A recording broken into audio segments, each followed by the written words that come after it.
Diaspora Hand. We want to give a hand to our home countries and so forth and so on. And how do we do that? So the first question everybody's asking themselves is how? Well, naturally you would ask that question because, you think, you don't have capacity. But in my opinion, capacity comes two throngs. There is self-capacity, which is probably what you have. That is like your material resources. And you also probably have what you don't realize, maybe your time. And your time also, predominantly involves or translates to commitment. So that's you. We've got material. Some of us are probably a bit more fortunate and probably have excess material to help with some, and others have got time. Like I've taken the time out because I've got the commitment to help my homeland. And be that, what else do we have? We've got network. Now, excuse me, my handwriting is not going to be so nice. But, what is a network? What network do you have? You've got two kinds of networks that you have. You've got the network that you can convince. You can convince. I'll be very brief with this one. And then you've got the network that you can access. The one you access. These two are very, very much similar, but this is how it works. There's people around you, whether at work, church, sport, school, whatnot, whatever you're up to, that you can convince, or are waiting to get conviction, and probably are familiar with the challenges that your country faces, but they require conviction. And it's your role to do that, which means you need to take time to do it, which is commitment. Probably a bit of material resource as well. But it's really conviction. That's the people that need, or the sector that will need your conviction. Then there are those you can access. Most of us are probably in very reasonably well-placed positions by virtue of employment or whatever else, social standing or socio-economic access, whatever it is. And we've got access to certain resources, and it's a matter of us using that network to feed back to our home countries. So these two really don't require much material, but they just really require pretty much your time and commitment. So what are the three major sectors according to me? Three major sectors that affect any country that is in distress. Naturally, a country needs enterprise, which is obviously goods. We need to import and export. And then obviously, I will just term this one charity. This probably sums up issues to do with Maslow, sort of. And then we've got esteem. Everybody requires some sort of identity. I'll use probably my fellow continent brothers, people from Nigeria. These people have got a lot of high esteem because they identify with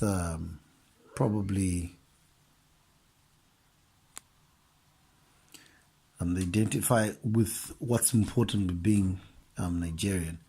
Charity, obviously they say it begins at home, but then Maslow, there's a lot of needs. I'll get into these in a bit of detail. And then enterprise. A country needs to have entrepreneurial. Besides, I'll just put a simple input and output, and economics should function. So I will start with enterprise naturally. What are the aspects that we need within the relevant networks that we have, be it conviction or access? Because you're already in the diaspora, as they call it, you're obviously making a living or have earned your space. You definitely have some sort of authority, maybe not necessarily command, but you've got notice. This is one of the things that you have. People notice you because you're different. Naturally, it may not just be necessarily color. It can just be a virtue of coming from a different place, having grown up different with a different education, but you're relevant here. So people notice you. So you can convince, and you've got access. Enterprise then that says, the biggest thing in the world today is startups. Let's just keep it simple. Startups, Oh, my handwriting is terrible. What about startups? We'll just narrow it down to molding, because we've got access and conviction, but we've also got awareness. Okay? And this is, I'll put it in old-fashioned terming, up-to-date awareness. We're up to date. So we know what's relevant, what's kicking in, what's not. And because of that, startups require molding. A lot of people have got ideas back home and so forth, and we've got a lot of local intelligence of worldwide impact, and probably requires a lot of development or fashioning or improvement, or I'll just call that R&D. What could be normal everyday stuff where we come from is probably new or can be of relevance to have some sort of global impact. So I don't want to say too much about that. Then equal to that, we've got talent, okay, which also requires molding. Okay, I'll summarize that one. I think you get the picture. Very importantly, we've got training and capacity building. Okay, we need to bring our countries up to speed. A lot needs to be done in terms of improving how things function in our countries. So, like where I come from, it's been dead for a while. And with politics and other things like that, it's an assumption that you're still existing, but you're actually stationary. So to be brought back to speed, you need to realize a lot of things. One of those things, you need to realize function, you know, and then when you have function, then you need to realize sustainability. And then after realizing sustainability, you need to realize what is obviously very important, relevance.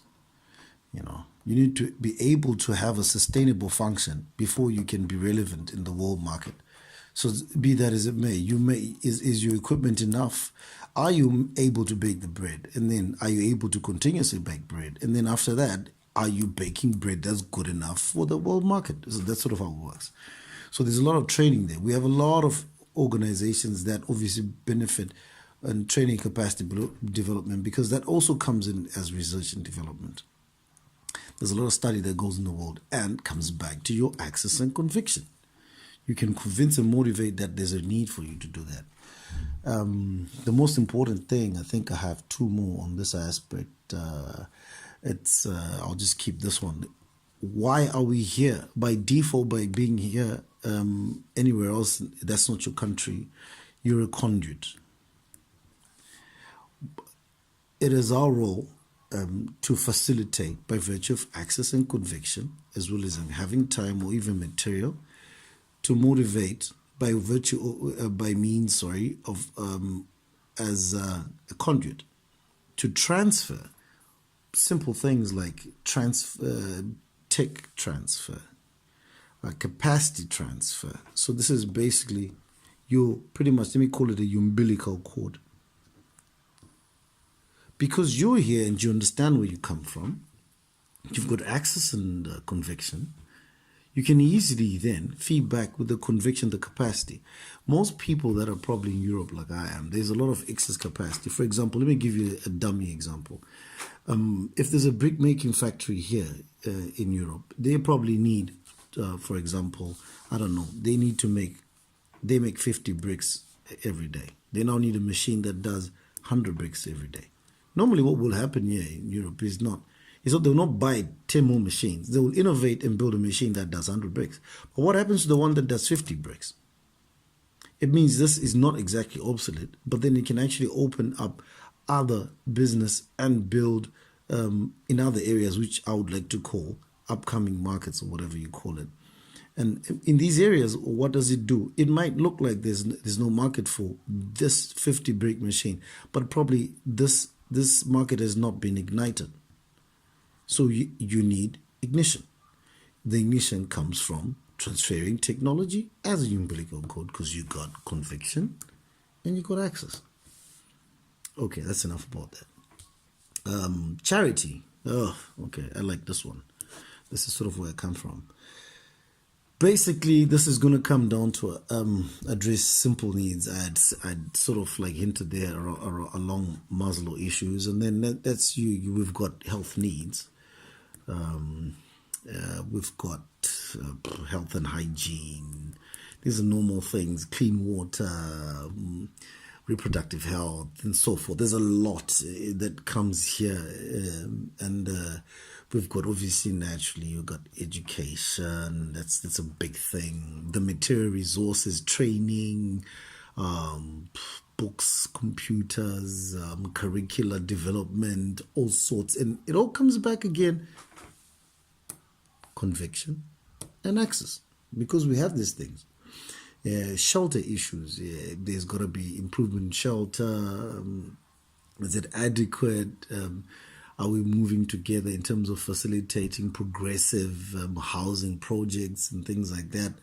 Yeah, that comes in. And the subsistence capacity, this is the one that I want to talk about, because subsistence capacity, capacity build rather. A lot of African communities are predominantly rural. The capacity for their subsistence survival is not growing, or it has not reached a capacity where it is non-dependent on the waves of the day. And there's a lot of capacity build that can be doing. And this also comes down again, as I want to link it to local intelligence. There's a lot that I'll give you an example. When I worked in a refugee camp, there were people from the Great Lakes, how they used to cook with firewood, and what their fire point was compared to what I grew up seeing. Theirs was a lot more energy conserving because they built with mud around it, and they would use less firewood to cook, like probably just as much or as big a pot than as we would cook. And I thought there's a lot of local intelligence, but then there is no development there. And in terms of subsistence capacity building, so what can come in. Then there's obviously gifts in kind.